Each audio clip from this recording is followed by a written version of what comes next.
Hello and welcome to Mabinda TV. This is home of Compassionate Conservatism, where we advocate for a fine balance, a sweet spot between individual creative genius excellence as supported by capitalism and society excellence as supported by equality of opportunity. So in essence, we are calling for capitalism with a human first, that is capitalism with a human first. So for now, I will begin with Africa perspectives. And in Africa perspectives, I'm asking, will the opposition win in Liberia improve the state of opposition politics in Africa? That is, will the opposition win by Joseph Boakai? So in Liberia, in the recently concluded elections, an opposition candidate, Joseph Boakai, has won the country's election. So basically, he beat the incumbent President George Weah by about 28,000 votes. That was by the slimmest of margins. But of course, you had the incumbent President George Weah calling the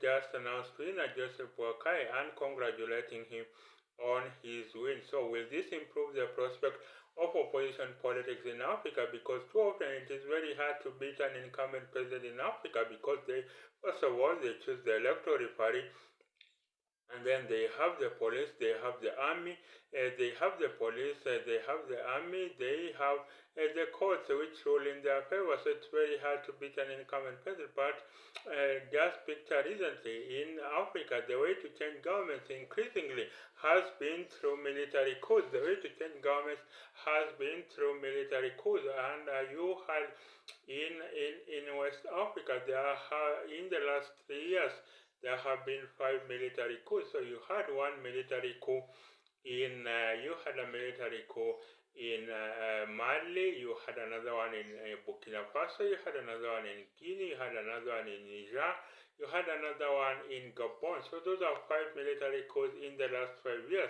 And basically this has made the region to be the most unstable region in the world, where you have soldiers not belonging to the barracks, but soldiers now wanting to occupy state house mansions. And basically this has meant that Africa has eroded the gains for democratic ideas for Africa are being eroded. And I think what we need to do right now is basically to ensure that the military coups are a thing of the past. I think we need to ensure that the military coups are a thing of the past, so that we can ensure that Africa has solid democratic credentials. When you have solid democratic credentials, then I think this is the way to develop. So we need the opposition to be able to win elections fair and square, but it has not been all doom and gloom.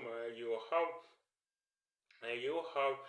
in the last 10 years. So you had in 2015 the opposition candidate, of course, is now retired, Muhammadu Buhari. He beat the incumbent president, that is Goodluck Jonathan. Now Muhammadu Buhari served his 2 terms, he's now retired.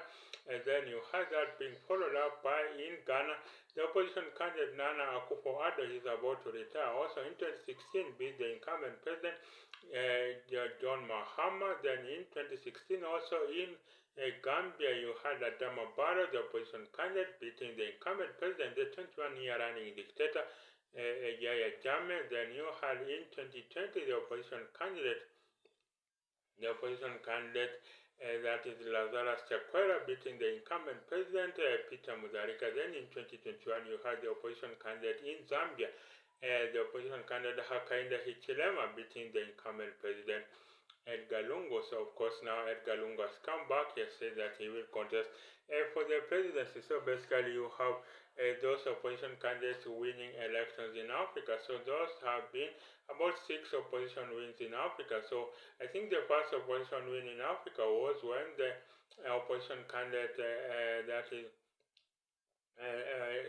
Chiluba, was it Frederick Chiluba, beat the incumbent president, that is the late founding father, that is of Zambia, Kenneth Kaunda. And of course you had the then president of Zimbabwe, that is Robert Mugabe, calling his colleague Kenneth Kaunda, how could he lose elections that he had organized, asking him through the phone, how could you lose elections that you had organized? So you can imagine how very much Mugabe felt that Kenneth Kaunda was a bit of a letdown. So that's it for Africa perspectives. And then in the Making America, now that a third-party candidate, Jill Stein will be running as a Green Party candidate. Of course, it was thought that Cornel West will be running, but now it has been agreed that Cornel West will be running as an independent. Now the third-party candidate, Jill Stein, will be running on a Green Party ticket. Of course, she'll be championing environmental issues. So basically now you have Jill Stein running as a third-party candidate.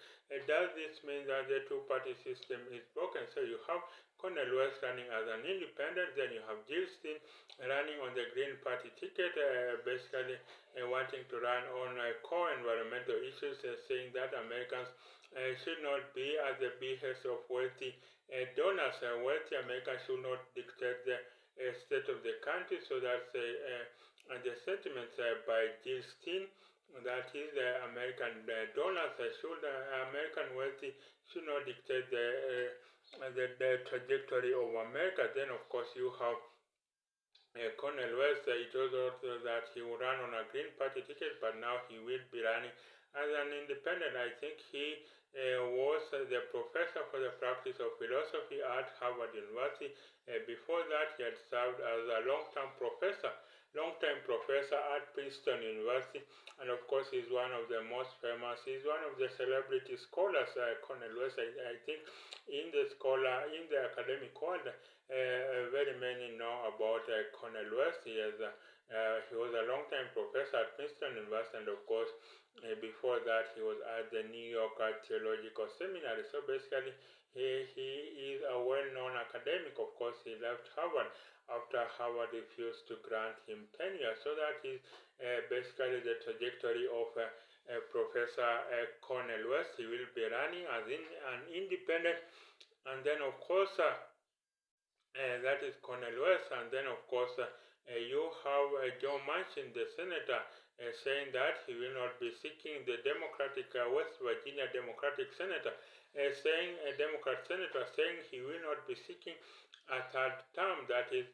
West Virginia Senator Joe Manchin saying that he will not be seeking a third term. So basically now he will be that Joe Manchin will be. Others have speculated that maybe Joe Manchin is going to make a White House run. Others have speculated that maybe Joe Manchin is going to make a White House run. So maybe we'll wait and see. So he says that he will be touring the country to try and unite the Middle. So maybe that others have interpreted that to mean that basically he will be running as a third-party candidate. Of course, that has been taken to mean. And of course, the other candidates have said that if pundits have said that if Joe Manchin teams up with Mitt Romney also has announced his retirement from politics.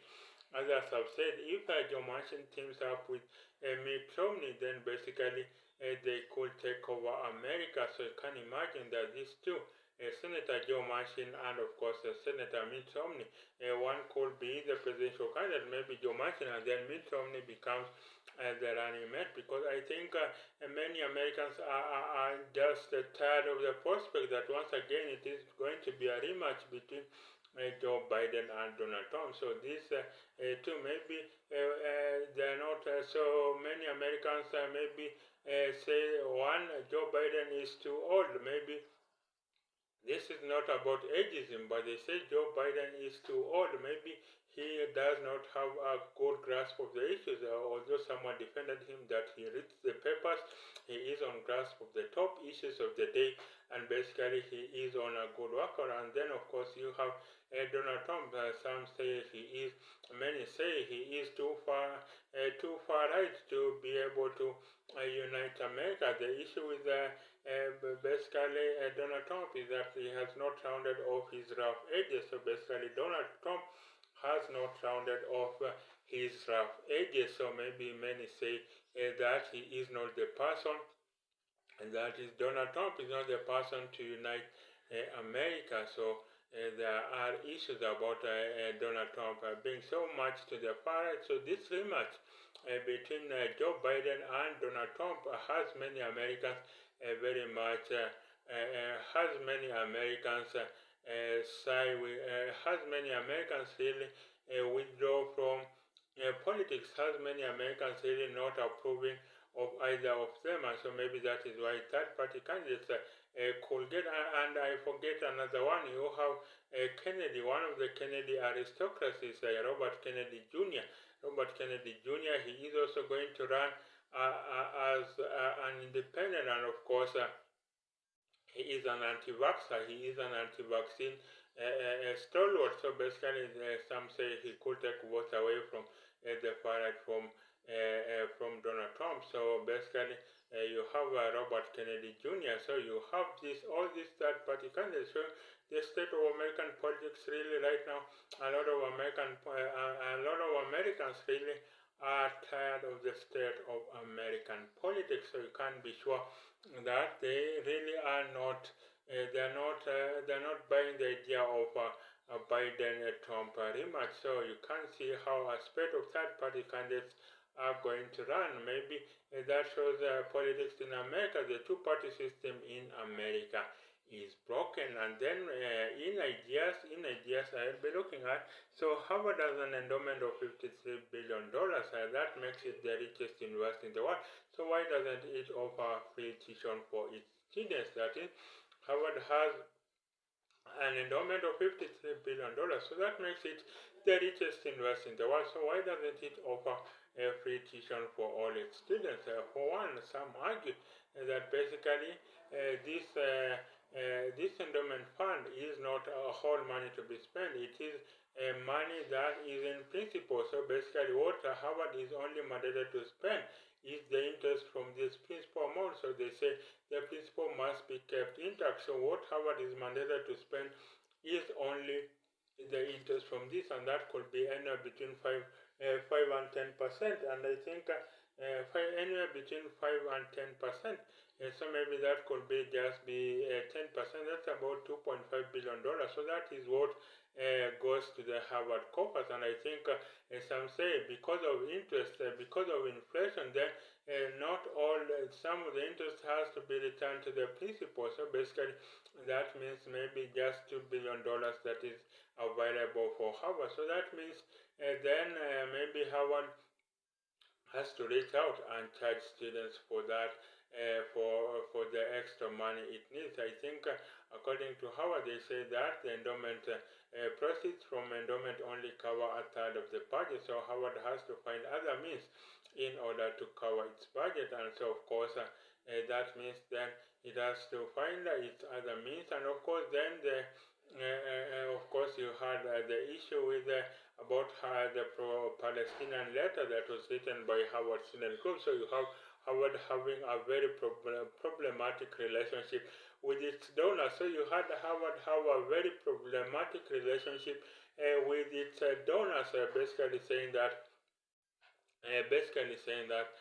where a lot of donors were really concerned about anti-Semitism that was rampant in Howard campus. Of course, Howard President Claudine Gay distanced the university from that letter, but did not punish the students who co-signed that letter. So you can imagine anti-Semitism rearing its ugly head at Howard. But of course, you have some Arab student outlets now arguing that there is also Islamophobia at Harvard. So you can imagine the global politics being played out in Harvard campus. So you can imagine, but this now means there is some bit of problematic relationship with donors who are concerned about anti-Semitism, especially, and not so much about Islamophobia, but about anti-Semitism in Harvard campus. So that's it for now. And then the second reason why Harvard does not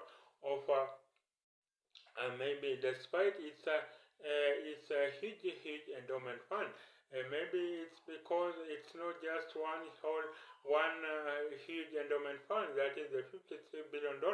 It's not just one endowment fund. It comprises of a series of funds. Basically, they say that basically Harvard is not mandated to spend the money and the endowment anyway it wishes. So you had one of the largest donations to the college recently. You had Kenneth C. Griffith. I think he was an MBA student. You had Kenneth C. Griffin. Basically, he was a student of the 1989 class. Basically donating about $300 million to Harvard. You had Kenneth C. Griffin donating about $300 million to Harvard. And so basically, Kenneth C. Griffin donating about $300 million to Harvard. So you had him say Harvard could spend the amount of money anyhow it wants. So that's not so much. That does not happen often. Usually, a donor usually specify how that money should be spent. So you find that the $53 billion is not just one endowment. Someone maybe donates to cancer research, another maybe to scholarship to for scholarship to students from South Asia. So that money cannot, for example, be spent on scholarships for African students. So that's why maybe just briefly why Harvard has an endowment fund. The richest investor in the world has an endowment fund of $53 billion, but then cannot offer free tuition to all its students. But it has stood, I think, right now. Students that come from families that earn an income of less than $75,000 don't contribute anything towards their kids' education at Harvard. That is, students that come from families with income of less than $75,000 don't contribute anything, any amount, any dollars to their education at Harvard. So that's it. Then I will move over to Heart and Soul. And in Heart and Soul, I'll be asking, why is prosperity gospel so rampant? That is, why is prosperity gospel so rampant? So prosperity gospel is about I will be getting a job here and now. I will be getting a job here and now. I will get a good car here and now. I will get a good spouse here and now. I'll get a good house here and now. I'll get a good car here and now. So why is prosperity, why is material success so rampant in the preaching of gospel today? How pastors abandon their mission of teaching the redemption of the spirit, the sanctity of the soul, how pastors abandon that core message of the spirit of the soul. So why are they teaching about the body so much? Why is the body being given so much airplay? The teaching of prosperity, the teaching about the feeding of the body, why is it being so much amplified? I think that is why you have prosperity. I think that is why prosperity at Harvard, that is why prosperity gospel needs to be. That is why prosperity gospel. That's why prosperity gospel doesn't. That's why prosperity gospel must not be taught. We must teach about the redemption of the spirit, the sanctity of the soul, and I think that is how to preach this gospel. And that is how to preach this gospel that is about saving souls and bringing souls to Christ. And I think that is the way to bring souls to eternity. So that has been it for now. I have looked at in Africa perspective. I'm still absorbing. We are still absorbing the recent opposition win in Liberia by the opposition candidate Joseph Boakai against the incumbent president. That is George Weah. Then in Remaking America, the prospect of third-party candidates are given there will be a rematch between the Biden-Trump rematch. And then in Nigeria, even though Harvard has an endowment of $53 billion, so why doesn't it offer free tuition to all its students? And then in Heart and Soul, I'm asking, why is prosperity gospel so rampant? Why is there not a teaching of the redemption of the soul and the redemption of the spirit and the sanctity of the soul? So this has been the TV. This is home of Compassionate Conservatism, where we advocate for a fine balance, a sweet spot between individual creative genius excellence as afforded by capitalism and society excellence as afforded by equality of opportunity. So in essence, we are calling for capitalism with a human first. That is capitalism with a human first.